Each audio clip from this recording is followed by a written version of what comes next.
What's going on, guys? JSGC here, back again with another Manchester City video, where today, again, we're going to be doing another Man City transfer update. Not much going on in the Manchester City world right now. I'm not expecting any updates over the next week in terms of the 115 or 130 charges for Manchester City. I think it's a lot more likely to come in the next international break in November rather than now. So I'm expecting it to stay quiet over the next few days. And of course, once the international break fully comes to an end, by the time we get to Wednesday, Thursday, we'll be back with normal content for you guys to enjoy. But we do have some more transfer stuff to speak about in today's video. So before I do crack on with this video, make sure to go and check out today's video sponsor, which is brought to you by Sofascore. Sofascore are going to keep you guys up to date every single day with all the latest football scores. They'll keep you up to date with the latest match information, along with the lineup and team news and everything. Literally, it's got you guys covered. It's not just limited to football, it's got you guys covered for all the sports that you want to watch with all the latest scores and information. So do go and check it out. Sofascore is a free app to download, very highly rated. So anyone that does download using my link in the description or the QR code on screen does help to support the future content created here on my channel. So we've got no contract news to speak about in today's update. We've got the very latest on the out. We've got just one story to speak about, and it is an update on Kalvin Phillips. So AreaNapoli, which is a source at Napoli, obviously, they said that Napoli made a late attempt on transfer deadline day to try and loan Kalvin Phillips from Man City. This was done in the final few hours of the window, with Napoli wanting an option to buy on that loan transfer. Obviously, this never materialised, and Man City, between now and the January transfer window, want Kalvin Phillips to be working on his fitness. He's been recovering from his operation that he had back in the summer. He's been working on his fitness to get back up to be match ready, and I suspect that Kalvin Phillips, when Man City are looking at a bit more squad rotation as games come in thick and fast, playing every 3 to 4 days, there is the option for Kalvin Phillips to be included in the Man City squad. So I suspect in, the Carabao Cup, or Man City facing a bit of an injury crisis because Kalvin Phillips is registered as a Premier League player for the upcoming season, that Kalvin Phillips could be an option for City to look towards, as I'm sure Man City will be angling towards Kalvin Phillips to be in tip-top shape, ready for a move in the January transfer window. Now, City are going to struggle to get a permanent transfer done here when it comes to Kalvin Phillips, so I imagine that when this gets looked at again in the January transfer window, we'll be looking at a loan transfer rather than a permanent transfer. And all this time, as time goes on, we continue to tick down to Kalvin Phillips obviously becoming a free agent and leaving Man City, which isn't going to happen until June of 2028. And right now, I'd be surprised if Man City ever secure a permanent transfer before June of 2028 for Kalvin Phillips. That's because of how injury prone he's been, the lack of first team minutes, lack of first team starts, lack of first team options for Kalvin Phillips, both at Man City and also out on loan. Also injury prone, and also is on a lot of wage at Man City, so no club, I can't see any club going near Kalvin Phillips with a barge pole. At best, I think you're going to get clubs who might get desperate, who want to bring players in as extra options, and Kalvin Phillips would be a squad player, but even then Man City are probably going to be paying a lot of Kalvin Phillips' wage. So it's a situation I want to keep my eyes and ears open with, because I've always found it quite interesting with how City deal with Kalvin Phillips. But on the plus side, by the time we get to the summer, and this is the plus side for Man City and also for Kalvin Phillips, we're looking at just 2 years left of Kalvin Phillips' contract, and eventually Kalvin Phillips will be able to leave Man City. And to be honest, the sooner that happens, the better. It's just I struggle to see how it's going to be before June of 2028, because that's going to be the very best for Kalvin Phillips. No football player wants to be sat, not even on the bench, not making the squad, always injured, and not doing anything with their career. Football players work hard to be professional football players.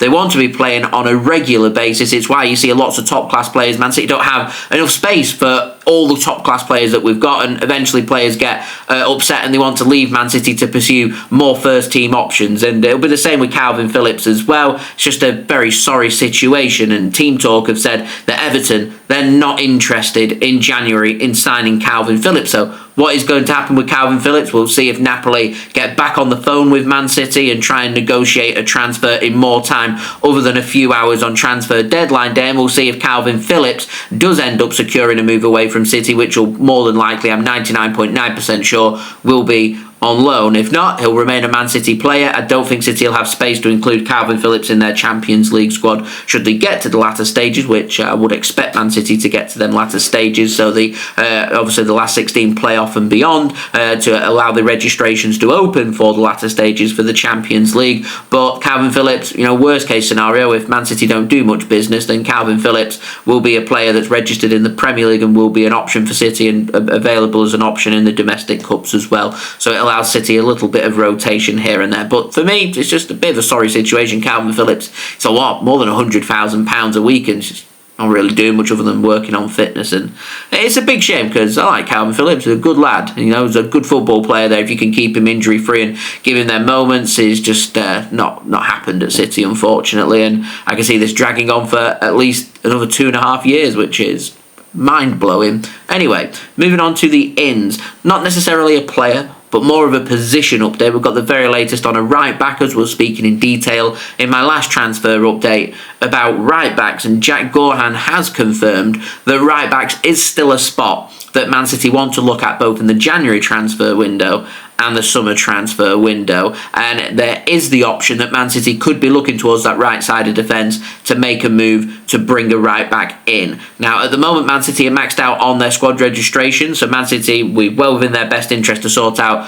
what is happening with Kalvin Phillips, because that's going to open up at least one player available to be registered. Do keep an eye on the homegrown situations with things going on, but there is the option there for Man City to dip into the market if they want to bring a player in, whether that be at right back or at another position. And in terms of the registration things, it's probably easier for Man City to look to players who are aged 21 years old and younger, because that allows Man City to basically filter around when it comes to the homegrown and non-homegrown problems that City faced quite a lot in the summer transfer window. And let's not forget, we're going to get more of a registration headache when we get to next summer, because we're looking at the instance of Savinho and also Kadir Husinov no longer, not being able to be registered. They have to be registered to feature for Man City. And obviously, with both them players being non-homegrown, means a couple of non-homegrown players potentially have to leave Man City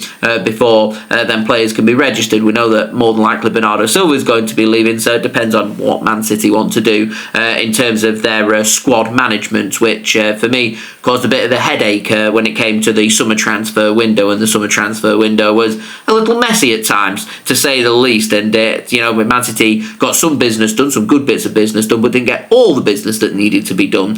So that is, I am expecting to be filtered through to this upcoming winter transfer window, and also to the summer transfer window as well next summer. So it's a bizarre situation. Nothing like I've ever seen whilst covering Man City transfer updates, but here we are. Anyway, final transfer I want to speak about. Got the very latest on a player we were speaking about last week, which is Michael Olise, and Jack Gaughan's given some clarity on this, and he said that he doesn't expect Man City right now to be having a look at Michael Olise in the upcoming January transfer window. He says that any move that could come from Man City will come in the summer rather than in the January transfer window. And in particular, when we're looking at right wingers like Michael Olise, it's going to be very much seen as a player that's there to replace Bernardo Silva, who is expected to leave Man City when his contract expires in the summer transfer window of 2026, so June 30th of next year. Bernardo Silva, I'm expecting not to be a Man City player anymore. So Jack Gaughan went on to say that it all depends on what happens this season. He's expecting a real big season when it comes to Oscar Bob and his development. He says that if Oscar Bob can keep himself fit, he can keep himself injury free, and he can impress with Man City, there is an option that Man City could stick with Oscar Bob as their option on the right wing, along with Savinho, and have the versatile Phil Foden being able to cover in them positions as well, which would mean that Michael Olise wouldn't be needed by Man City, but Man City want further information, and whilst they're looking to gather that further information on their current squad, they want to look into the market about players that are available and players that will be options for Man City, including that of Michael Olise, who will be an option for City, as he is believed to be available from Bayern Munich for between 80 and 100 million euros. So we're looking at just under 70 million pounds to over 85 million pounds, somewhere in that bracket. Olise is an English-born French international, 23 years old, versatile, can play on that right-hand side, and very much an option for Man City to consider. And I also want to keep my eyes and ears open in terms of developments on Savinho. Just because he signed that new contract doesn't mean anything. That new contract just is Man City maximising his value and Savinho getting a better pay packet. No more. Clubs are still interested. If they come in with big money offers to Man City next summer, and Savinho, more importantly, tells Man City that he feels like now's a good time for him to move on, which never happened in the summer, but if he does come out to tell City that he does want to leave, then there is the chance that Savinho could leave. So Man City could well be looking at right wingers, just not expecting it in the January transfer window. I am expecting it next summer. Bernardo Silva leaving, what's going to happen with Oscar Bob, and what's going to happen in terms of a transfer with Savinho. Very interesting. Michael Olise, one of many players I'm sure that City will be having a good look at between now and the upcoming summer transfer window next summer. So that has been today's transfer update. If you did enjoy this video, please do leave a thumbs up. We're going to aim for 200 likes, so any help towards that would be great. Do get your thoughts in the comments below. Don't forget to subscribe if you're new around here. It is free to subscribe. I'm going to keep you guys up to date with all the latest City content here on YouTube. So if you do enjoy Manchester City and my coverage of Manchester City, then please do contemplate subscribing. That would be much appreciated. And social media links, you can find them in the description if you want to go and follow me on my X, Instagram and TikTok. Email also in the description too if you want to hit me up for any sponsorships for any videos or any general business inquiries. And finally, do go and check out today's video sponsor, which is brought to you by Sofascore.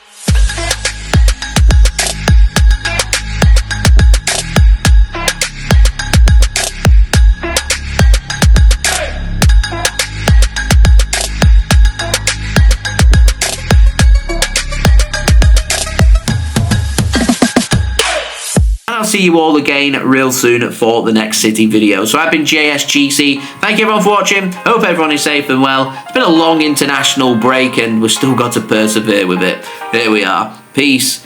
Ciao for now.